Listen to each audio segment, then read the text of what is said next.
because representatives have been called for the session.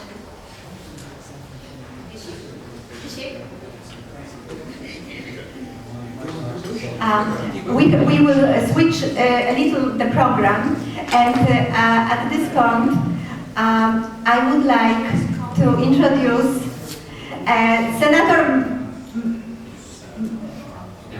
Representative Marcy Kaptur, who is with us. Please join me.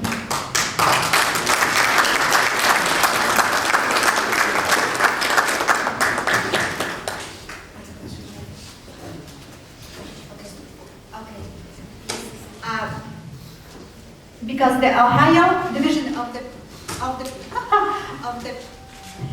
Polish American Congress awards Honorable Marcy Kaptur with the 2011 Congressional Leadership Award, and President Spula will read the proclamation. Thank you, Maria. Congressman Kaptur, it's really a pleasure for you to be here with us here this morning, and I'll do this very quickly. I'll give you a little bio of Congressman Marcy Kaptur. Was first elected to the U.S. Congress in 1983 and has been serving the American people with dedication and the highest ethical standards for the past 29 years.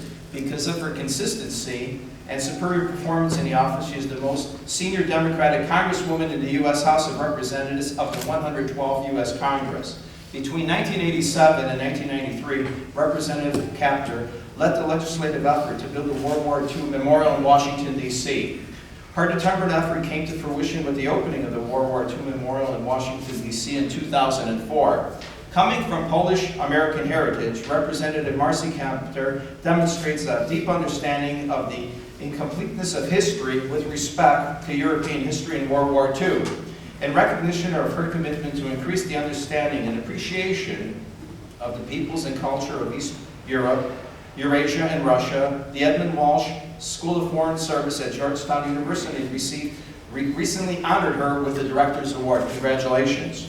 At the Katyn Symposium that took place in February of 2011 at the Case Western Reserve School of Law in Cleveland, Representative Marcy Kaptur called upon the academic community and the American public to make the history of World War II complete.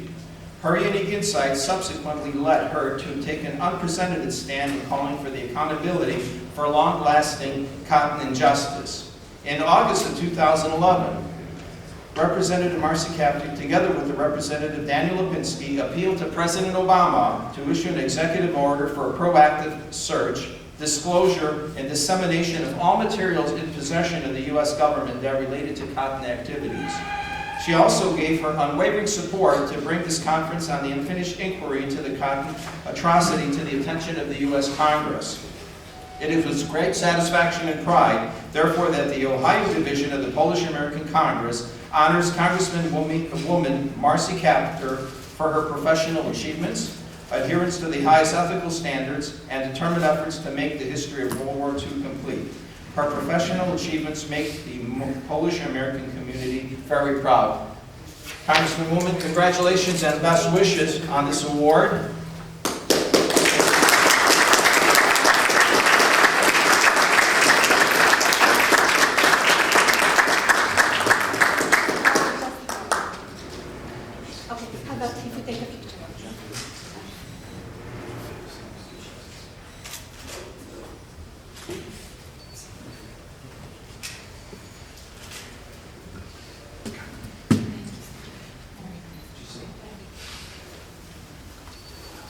First of all, President Spula and Maria Schonert from my Buckeye State of Ohio, thank you so very much for honoring me with this award, and for those who awarded Congressman Kucinich the beautiful Katyn commemorative documents and flags and banners. Thank you so very much.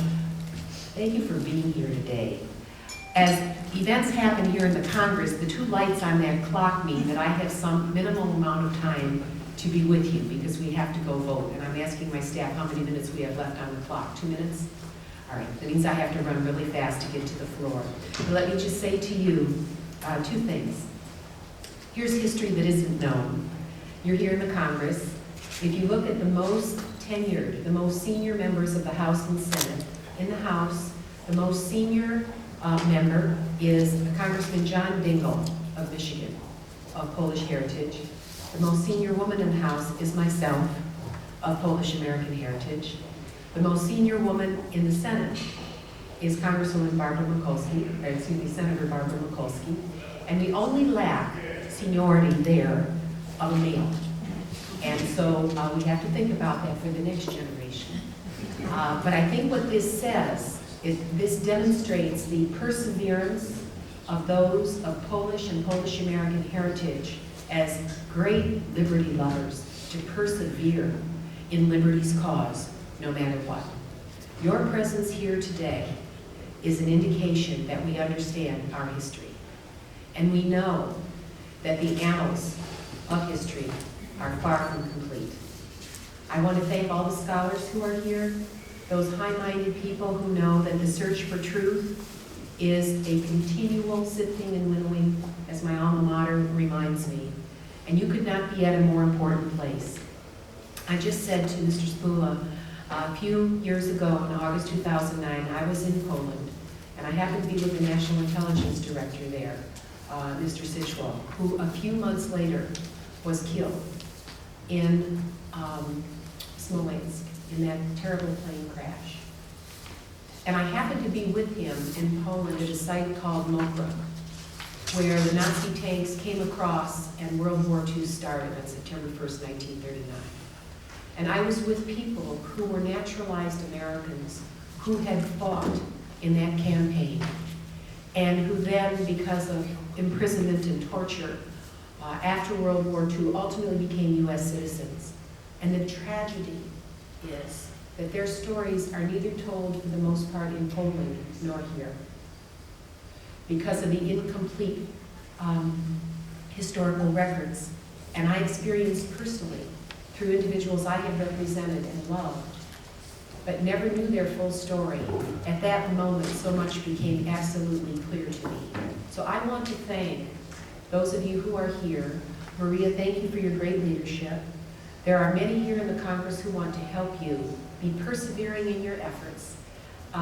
Seek the truth, and truly let us pay tribute to those whose flame might have been extinguished physically, but whose spiritual gift to us burns very strongly, and that is why you are here today. God bless you all. Thank you for coming to Washington.